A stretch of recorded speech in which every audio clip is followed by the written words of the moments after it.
안녕하세요. 두 아이를 키우면서 매달 50만원씩 나스닥 100 레버리지를 모으고 있는 30대 가장입니다. 요즘 재테크 커뮤니티나 유튜브 보면 ISA 계좌 망했다, 한도 2월 폐지된다 이런 글 정말 많습니다. 저도 처음엔 이거 진짜야 하고 좀 불안했거든요. 그래서 그냥 넘어가지 말고 직접 찾아보자 싶어서 재정경제부에서 낸 2026년 세제 개편안 상세본을 찾아봤습니다. 오늘은 그 안에서 확인한 팩트만 정리해서 공유할게요. 저처럼 헷갈리셨던 분들한테 꼭 도움됐으면 좋겠습니다.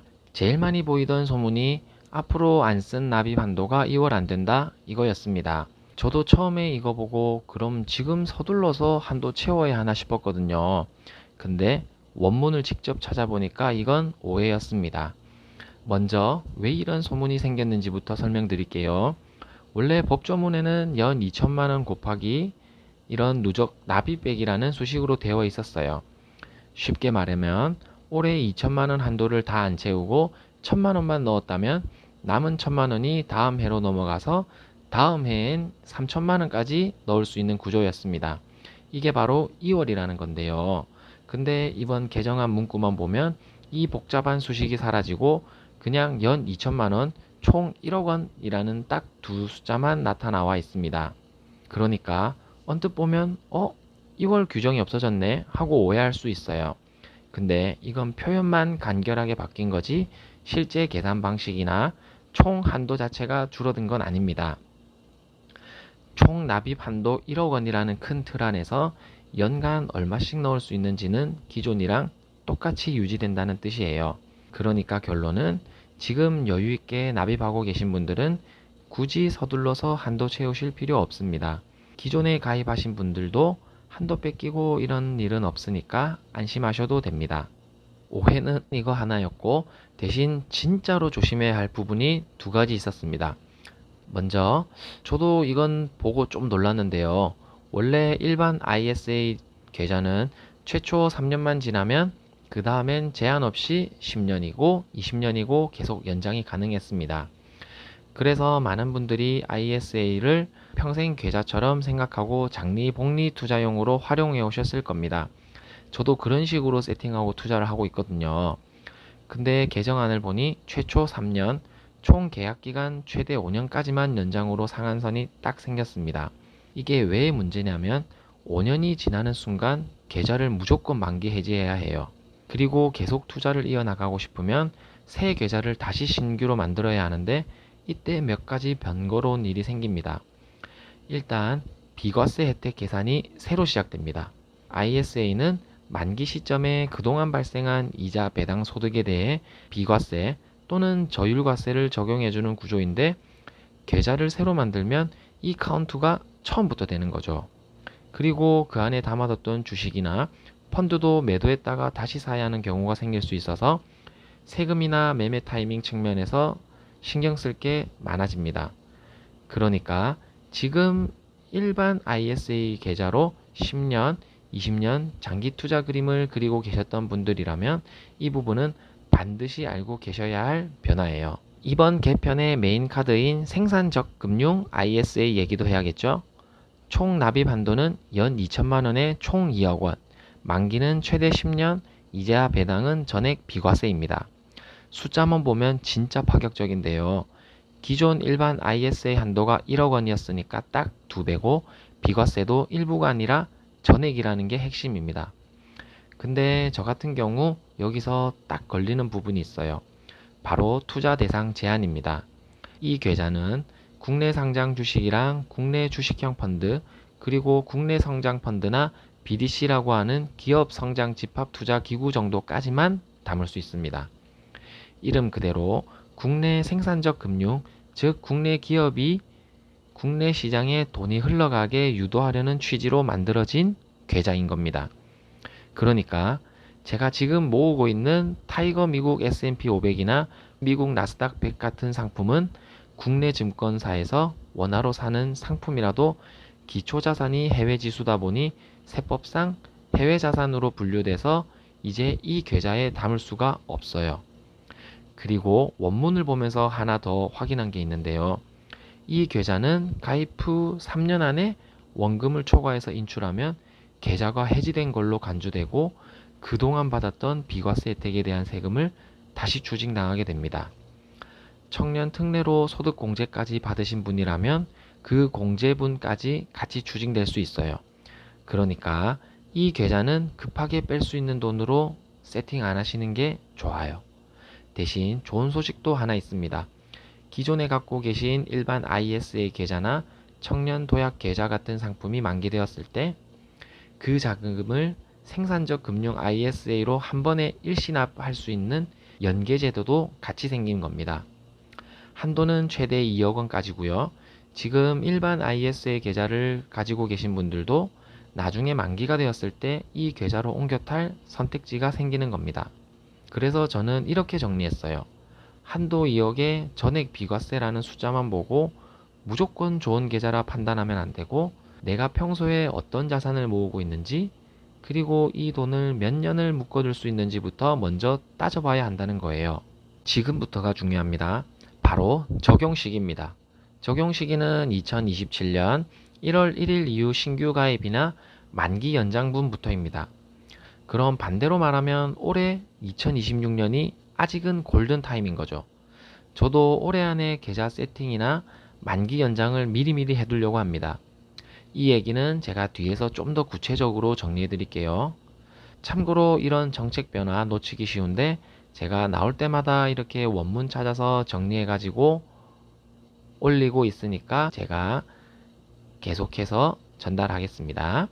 자, 여기까지 오해랑 진짜 바뀐 분들을 짚어봤는데요. 이제 앞으로 우리가 실제로 고를 수 있는 선택지를 정리해 볼게요. 크게 세 가지 유형으로 나뉘더라고요. 자, 화면 보시면서 제가 설명해 드리겠습니다. 첫째, 일반 IS입니다. 비과세 한도는 일반형 200만원, 서민형 400만원으로 기존과 동일합니다. 담을 수 있는 자산은 종류가 넓은 게 특징인데요. 예적금부터 국내 주식, 국내 펀드, 그리고 S&P 500이나 나스닥 100 같은 국내 상장 해외 지수 ETF까지 담을 수 있어요. 저는 개인적으로 이걸 만능 계좌라고 부르고 있는데 다양한 자산을 한 계좌에서 투자하고 싶은 분들한테는 여전히 유효한 선택지입니다. 두 번째, 새로 생기는 생산적 금융 ISA입니다. 한도가 연 2천만 원에 총 2억 원으로 일반 ISA 2배고 만기도 최대 10년까지 늘어납니다. 그리고 이자 배당 소득이 전액 비과세인데요. 대신 아까 말씀드렸듯이 담을 수 있는 자산이 국내 상장 주식이랑 국내 주식형 펀드로 제한되고 3년 안에 원금 넘게 인출하면 해지로 간주됩니다. 금액을 오래오래 국내 자산 위주로 투자하고 싶으신 국내 자산 위주로 투자하시는 분들한테 딱 적절한 계좌입니다. 셋째, 흔히 청년형 ISA라고 부르는 게 있는데요. 이건 사실 완전히 별도의 계좌가 아니라 이 생산적 금융 ISA 안에 들어있는 청년 특례입니다. 만 15세에서 34세 사이면서 총 급여가 7,500만원 이하인 분들은 생산적 금융 ISA에 가입할 때 납입 금액의 10%를 추가로 소득공제 받을 수 있어요. 그러니까 조건 되시는 분들은 그냥 생산적 금융 ISA 가입하시면 이 혜택을 자동으로 얹어 받는다고 이해하시면 됩니다. 참고로 총 급여가 8,500만원을 넘는 해가 생기면 그 해는 소득공제가 빠진다는 점도 꼭 기억해 두세요. 방금 말씀드린 내용을 표로 한번 더 정리해서 확실히 짚고 넘어갈게요. 헷갈리기 딱 좋은 부분이라 여기서 한 번 더 보시는 게 좋을 것 같습니다.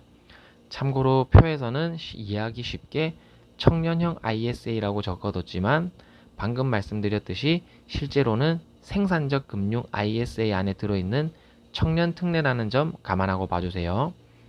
먼저 투자 대상입니다. 이게 사실 셋 중에 가장 중요한 기준이라고 생각하는데요. 일반 ISA는 예적금, 국내 주식, 국내 펀드, 해외 지수 ETF까지 전부 다 되는데 생산적 금융이랑 청년형은 국내 주식이랑 국내 주식형 펀드, 국내 상장 펀드, BDC로 딱 제한됩니다. 그러니까 결론부터 말씀드리면 해외 지수 ETF로 장기 우상향을 노리시는 분들한테는 지금도 그리고 앞으로도 일반 ISA가 사실상 유리한 답입니다. 다음은 한도랑 투자 기간입니다. 일반 ISA는 연 2천만원씩 총 1억원 한도에서 최초 3년, 최대 5년까지 연장 가능하고요. 생산적 금융이랑 청년형은 연 2천만원씩 총 2억원 한도에 최초 3년, 최대 3년 단위로 갱신하면서 총 10년까지 끌고 갈 수 있습니다. 한도만 보면 생산적 금융 쪽이 커 보이지만 투자 대상 제한이랑 3년 인출 제한이 있으니까 이건 어디까지나 본인 투자 스타일에 맞춰서 판단하셔야 합니다. 세제 혜택도 살짝 다른데요. 일반 ISA는 한도 내에서만 비과세고 일반형은 200만원, 서민 농어민형은 400만원, 그 한도를 넘는 수익에는 9% 저율 분리과세가 붙습니다. 반면 생산적 금융이랑 청년형은 발생한 이자 배당 소득 전체가 한도 없이 비과세예요. 여기에 청년 특례 대상이면 납입금의 10% 소득 공제까지 추가로 붙습니다. 마지막으로 적용 기간인데요. 이 세 유형 모두 2029년 12월 31일까지 기한이 걸려 있어요. 그러니까 이 제도가 영구적인 게 아니라 한시적으로 운영된다는 것도 같이 기억해 두시면 좋을 것 같습니다. 지금까지 내용을 정리해보면 저는 이렇게 움직이려고 합니다. 저랑 비슷한 상황이신 분들은 참고하시면 좋을 것 같아요. 일단 저처럼 나스닥 100 ETF를 모으시는 분들은 고민할 필요가 없습니다. 그냥 일반 ISA 계좌를 유지하시거나 아직 못 만드셨으면 올해 꼭 가입하시면 돼요. 생산적 금융 ISA가 한도가 아무리 커도 제가 담고 싶은 해외 ETF를 못 담으면 저한테는 아무 의미가 없더라고요. 숫자에 혹해서 계좌 갈아타지 마시고 내가 뭘 투자할 건지부터 먼저 생각해 보십시오. 반대로 국내 고배당주나 국내 자산 위주로 장기 투자하시는 분들은 2027년에 나올 생산적 금융 ISA를 눈여겨보시면 좋을 것 같습니다. 10년 동안 2억원 한도로 배당 소득을 전액 비과세로 누릴 수 있다는 건 지금까지 나온 국내 투자용 절세 계좌수 중에서는 거의 최상위급 혜택이거든요. 대신 3년 안에 원금을 함부로 빼면 안 된다는 것만 기억해 두세요. 그리고 만 15세에서 34세이시고 총급여가 7,500만원 이하신 분들은 생산적 금융 ISA 계좌에 가입하실 때 청년 특례 조건도 같이 확인해 보시길 바랍니다. 별도 계좌를 새로 만드는 게 아니라 생산적 금융 ISA 하나로 가입하면서 소득공제 10%까지 자동으로 더 받는 구조라 조건 되시는 분들은 놓치면 정말 아까운 혜택입니다. 마지막으로 저는 올해 기존 계좌 점검부터 끝내려고 합니다.